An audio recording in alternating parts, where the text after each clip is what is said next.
समानता के मूल्यों के लिए प्रतिबद्ध विदुष बैटन की प्रस्तुति। नरेश सक्सेना की कविताएं। पहली कविता है पत्तियां यह चीड़ की। सीक जैसी सरल और साधारण पत्तियां यदि न होती चीड़ की तो चीड़ कभी इतने सुंदर नहीं होते। नीम या पीपल जैसी आकर्षक होती यदि पत्तियां चीड़ की तो चीड़ आकाश में तने हुए भालों से ऊर्ध्वस्वित और तपस्वियों से स्थिति प्रज्ञ न होते। सूखी और झड़ी हुई पत्तियां चीड़ की शीशम या महुए की पत्तियों से पैरों तले दबने पर चुरमुर नहीं होती, बल्कि पैरों तले दबने पर आपको पटकनी दे सकती हैं, खून बहा सकती हैं, प्राण तक ले सकती हैं। पहाड़ी ढलानों पर साधारण, सरल और सुंदर पत्तियां चीड़ की।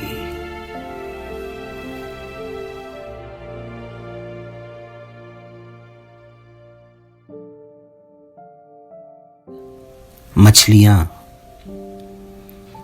एक बार हमारी मछलियों का पानी मैला हो गया था। उस रात घर में साफ पानी नहीं था और सुबह तक सारी मछलियां मर गई थी। हम यह बात भूल चुके थे। एक दिन राखी अपनी कॉपी और पेंसिल देकर मुझसे बोली, पापा इस पर मछली बना दो। मैंने उसे छेड़ने के लिए कागज पर लिख दिया, मछली। कुछ देर राखी उसे गौर से देखती रही, फिर परेशान होकर बोली, यह कैसी मछली? पापा इसकी पूंछ कहां और सिर कहां?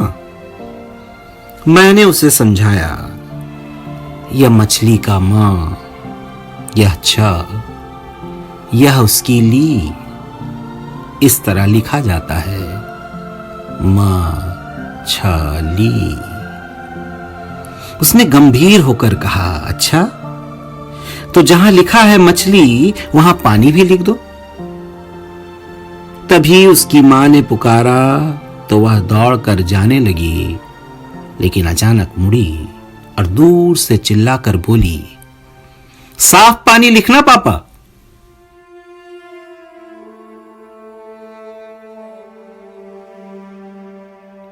गिरना। चीजों के गिरने के नियम होते हैं, मनुष्यों के गिरने के कोई नियम नहीं होते। लेकिन चीजें कुछ भी तय नहीं कर सकती अपने गिरने के बारे में, मनुष्य कर सकते हैं। बचपन से ऐसी नसीहतें मिलती रहीं कि गिरना हो तो घर में गिरो, बाहर मत गिरो। यानी चिट्ठी में गिरो, लिफाफे में बचे रहो, यानी आंखों में गिरो। चश्मे में बचे रहो, यानी शब्दों में बचे रहो, अर्थों में गिरो। यही सोचकर गिरा भीतर कि औसत कद का मैं 5.5 फीट से ज्यादा क्या गिरूंगा। लेकिन कितनी ऊंचाई थी वह कि गिरना मेरा खत्म ही नहीं हो रहा। चीजों के गिरने की असलियत का पर्दाफाश हुआ 16वीं और 17वीं शताब्दी के मध्य, जहां पीसा की टेढ़ी मीनार की आखिरी सीढ़ी चढ़ता है गैलीलियो और चिल्लाकर कहता है, इटली के लोगों, अरस्तु का कथन है कि भारी चीजें तेजी से गिरती हैं और हल्की चीजें धीरे धीरे। लेकिन अभी आप अरस्तु के सिद्धांत को गिरता हुआ देखेंगे, गिरते हुए देखेंगे लोहे के भारी गोलों और चिड़ियों के हल्के पंखों और कागजों और कपड़ों की कतरनों को एक साथ, एक गति से, एक दिशा में गिरते हुए देखेंगे।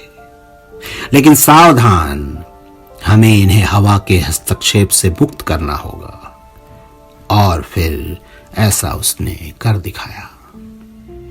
400 बरस बाद किसी को कुतुब मीनार से चिल्लाकर कहने की जरूरत नहीं है कि कैसी है आज की हवा, और कैसा इसका हस्तक्षेप कि चीजों के गिरने के नियम मनुष्यों के गिरने पर लागू हो गए हैं और लोग, हर कद और हर वजन के लोग, खाए पिए और अघाए लोग, हम लोग और तुम लोग एक साथ, एक गति से, एक ही दिशा में गिरते नजर आ रहे हैं। इसीलिए कहता हूं कि गौर से देखो अपने चारों तरफ चीजों का गिरना, और गिरो गिरो जैसे गिरती है बर्फ ऊंची चोटियों पर, जहां से फूटती हैं मीठे पानी की नदियां। गिरो प्यासे हलक में एक घूंट जल की तरह, रीते पात्र में पानी की तरह गिरो, उसे भर जाने के संगीत से भरते हुए।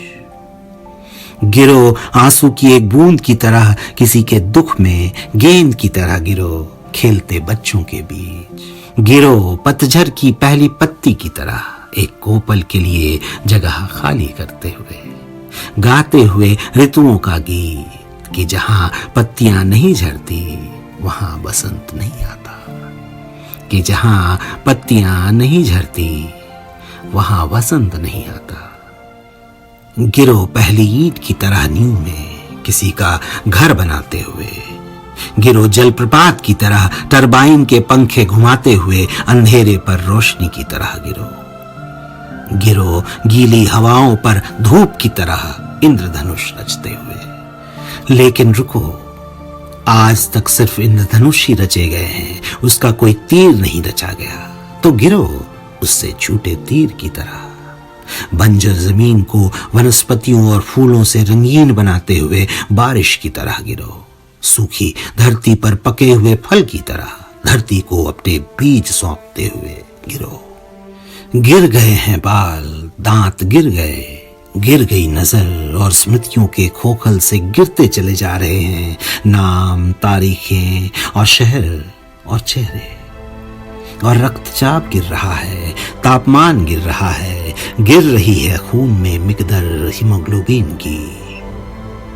खड़े क्या हो बिजुके से नरेश, इससे पहले कि गिर जाए समूचा वजूद, एक बारगी तय करो अपना गिरना, अपने गिरने की सही वजह, और गिरो किसी दुश्मन पर। गाज की तरह गिरो, उल्कापात की तरह गिरो, वज्रपात की तरह गिरो।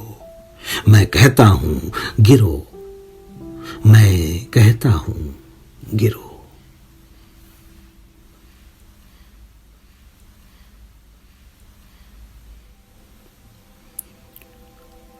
नरेश सक्सेना की अगली कविता है उसे ले गए।